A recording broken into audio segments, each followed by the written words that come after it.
BJP विधायक से पुरानी अदावत, AK-47 कांड, यूपी के बाहुबली मुख्तार अंसारी की पूरी कहानी। नमस्कार दोस्तों, मेरा नाम है राजप्रीत कौर और आप देख रहे हैं ट्रिगर न्यूज।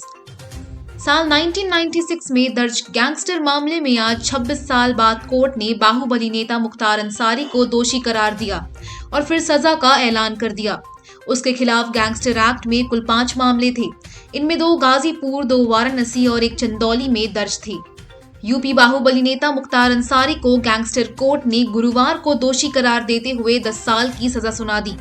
अंसारी को वीडियो कॉन्फ्रेंसिंग के जरिए कोर्ट में पेश किया गया था। 1996 में दर्ज गैंगस्टर मामले में आज 26 साल बाद कोर्ट ने बाहुबली नेता मुख्तार अंसारी को दोषी करार दिया और फिर सजा का ऐलान कर दिया। उसके खिलाफ गैंगस्टर एक्ट में कुल 5 मामले थे। इनमें 2 गाजीपुर, 2 वाराणसी और 1 चंदौली में मामला दर्ज था। इस मामले में 12 दिन और 11 गवाहों की गवाही, जिरा और बहस पूरी हो चुकी थी।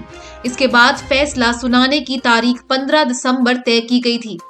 एक मामले की सुनवाई के चलते मुख्तार अंसारी को यूपी की बांदा जेल से पंजाब की रोपड़ जेल भेज दिया गया था। वो काफी समय वहीं था। यूपी में सत्ता बीजेपी के हाथ आने के बाद मुख्तार यहां आना नहीं चाहता था। उसे यूपी लाए जाने के लिए दोनों राज्यों की सरकारों के बीच खींचतान चली। मामला सुप्रीम कोर्ट जा पहुंचा। सुप्रीम कोर्ट ने सुनवाई के बाद उसे यूपी शिफ्ट कराने का फैसला सुनाया।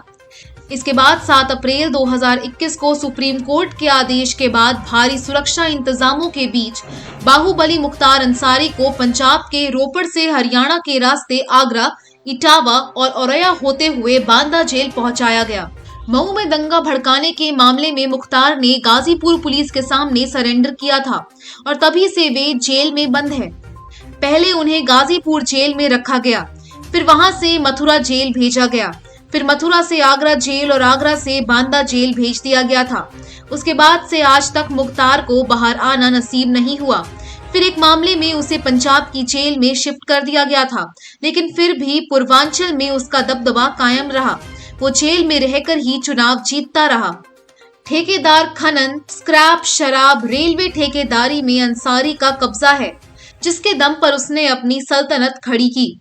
मगर ये रॉबिनहुड अगर अमीरों से लूटता है तो गरीबों में बांटता भी है। ऐसा मऊ के लोग कहते हैं कि सिर्फ दबंगई ही नहीं बल्कि बतौर विधायक मुख्तार अंसारी ने अपने इलाके में काफी काम किया है।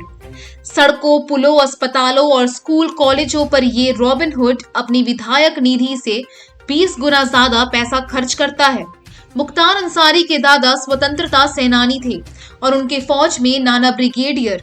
तो फिर मुख्तार अंसारी माफिया कैसे बन गया?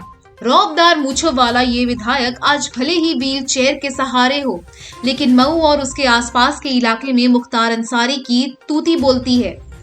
अब अंसारी के कई ठिकानों को जमीन दोज किया गया है, लेकिन कभी वक्त था जब पूरा सूबा मुख्तार के नाम से कांपता था, जो बीजेपी को छोड़कर उत्तर प्रदेश की हर बड़ी पार्टी में शामिल रहा।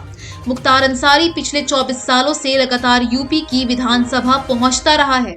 मुख्तार अंसारी भले ही संगठित अपराध का चेहरा बन चुका था, लेकिन गाजीपुर में उसके परिवार की पहचान प्रथम राजनीतिक परिवार की है। सिर्फ डर की वजह से नहीं बल्कि काम की वजह से भी इलाके के गरीबों में मुख्तार अंसारी के परिवार का सम्मान है। मगर आप में से शायद कम लोगों को ही पता हो कि मऊ के अंसारी परिवार की इस इज्जत की एक वजह और है, और वो है कि इस खानदान का गौरवशाली इतिहास, खानदानी रसूख की जो तारीख इस घराने की है, वैसे शायद ही पूर्वांचल के किसी खानदान की हो। बाहुबली मुख्तार अंसारी के दादा डॉक्टर मुख्तार अहमद अंसारी स्वतंत्रता संग्राम आंदोलन के दौरान 1926 और 27 में इंडियन नेशनल कांग्रेस के अध्यक्ष रहे और वे गांधी जी के बेहद करीबी माने जाते थे। उनकी याद में दिल्ली की एक रोड का नाम उनके नाम पर है। मुख्तार अंसारी के दादा की तरह नाना भी नामचीन हस्तियों में से एक थे। शायद कम ही लोग जानते हैं कि महावीर चक्र विजेता ब्रिगेडियर उस्मान मुख्तार अंसारी के नाना थे।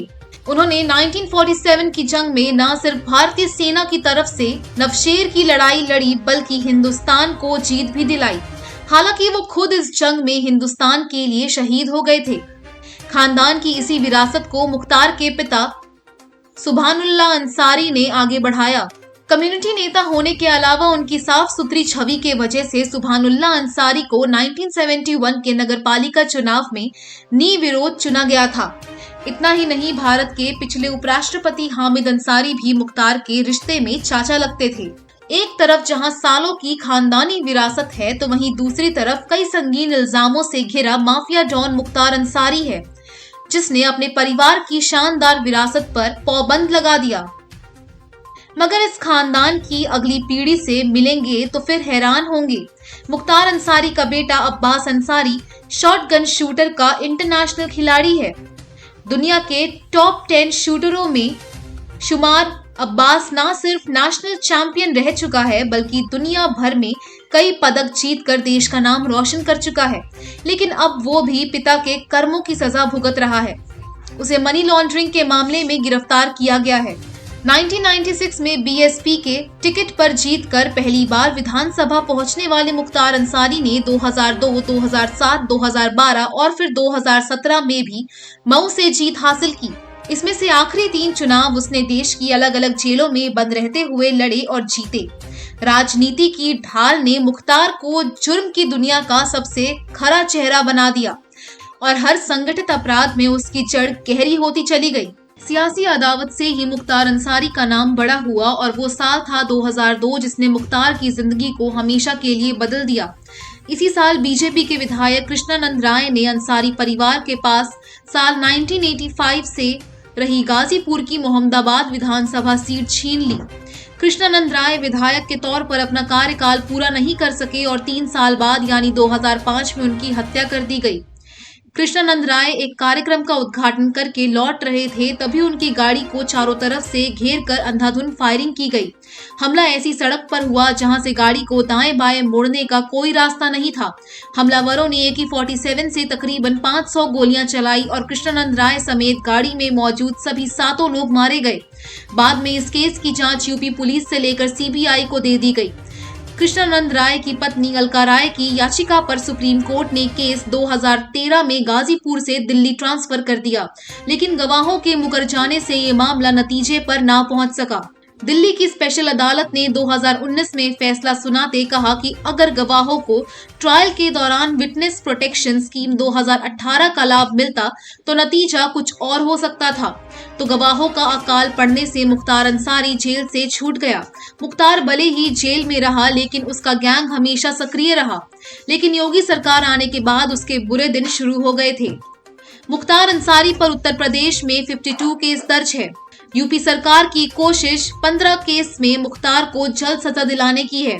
योगी सरकार अब तक अंसारी और उसके गैंग की 192 करोड़ से ज्यादा संपत्तियों को या तो ध्वस्त कर चुकी है या फिर जब्त। मुख्तार गैंग की अवैध और बेनामी संपत्तियों की लगातार पहचान की जा रही है। मुख्तार गैंग के अब तक 96 अभियुक्त गिरफ्तार किए जा चुके हैं, जिनमें 75 गुर्गों पर गैंगस्टर एक्ट में कार्रवाई हो चुकी है। कुल मिलाकर मुख्तार अंसारी योगी सरकार के टारगेट पर था। तो आपकी इस पर क्या राय है, हमें बताएं हमारे कमेंट सेक्शन में और हमारे चैनल ट्रिगर न्यूज को सब्सक्राइब करना ना भूलें।